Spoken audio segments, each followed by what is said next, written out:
Welcome back to You Heard It Here with Dr. Gary.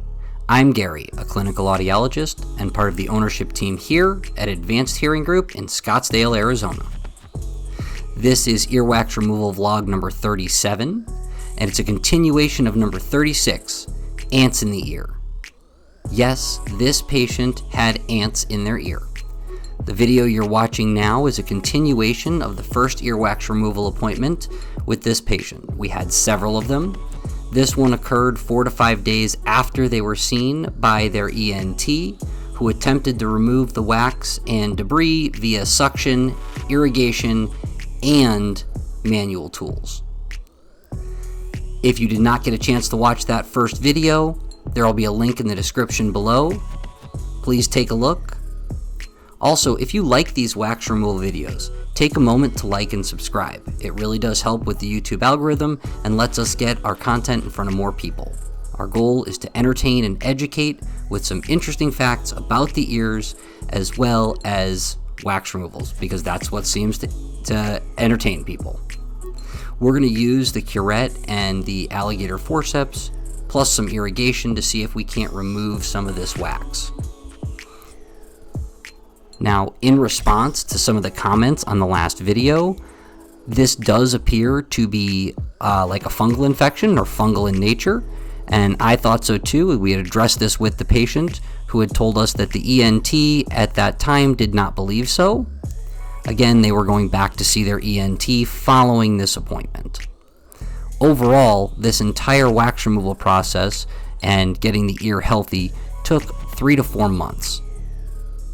That was appointments with us, their E.N.T, as well as urgent care and their primary care doctor.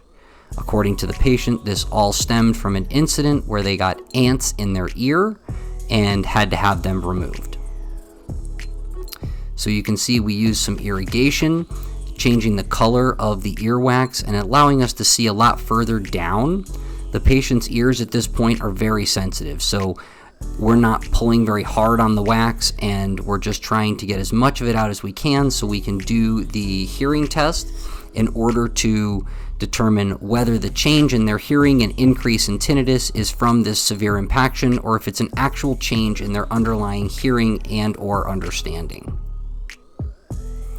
If you're interested more in learning about what to expect in a hearing test, we'll also put a link in the description below for a video about what to expect in a hearing test. And if you are suffering from tinnitus, and everybody's always looking for the cure for tinnitus, we'll put a link in the description below for a video we recently did regarding treatment types for tinnitus or ringing in the ears. We're going to use the curette to gently get behind that wax and see if we can't pull it out. You can see that we're getting it to move and separate from the ear canal wall, but it really is not coming out very easily.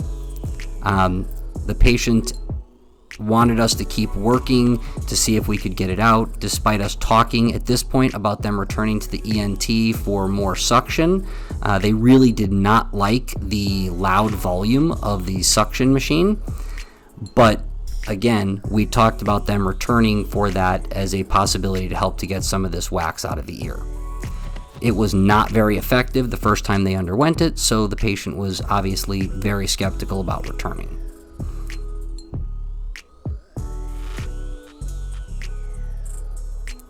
The patient's currently suffering from symptoms of increased hearing loss, as well as increased ringing in the ears and oral fullness. No pain or discomfort in the ear. Despite the appearance of a possible fungal infection, no pain, discomfort, or otorrhea or odd smell coming from the ear itself.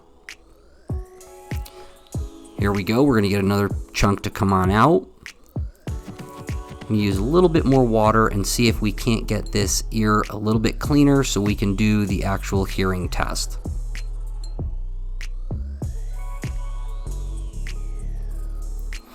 Wax removal is one of those interesting things that we do in the office.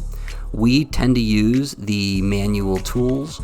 That's the most effective way that I've done it. I personally do not enjoy using suction nearly as much as using the manual tools. We do refer patients out for suction. We do use it in one of our offices, but again, it is not my preferred method of cerumen removal. I find that using the video system and the curette allows me to be more effective. So this is a view 3 months later of the patient's ear after they've been to multiple E.N.T visits and their primary care doctor and back to see us again. This has been You Heard It Here with Dr. Gary. Thank you for watching. We'll see you in the next video.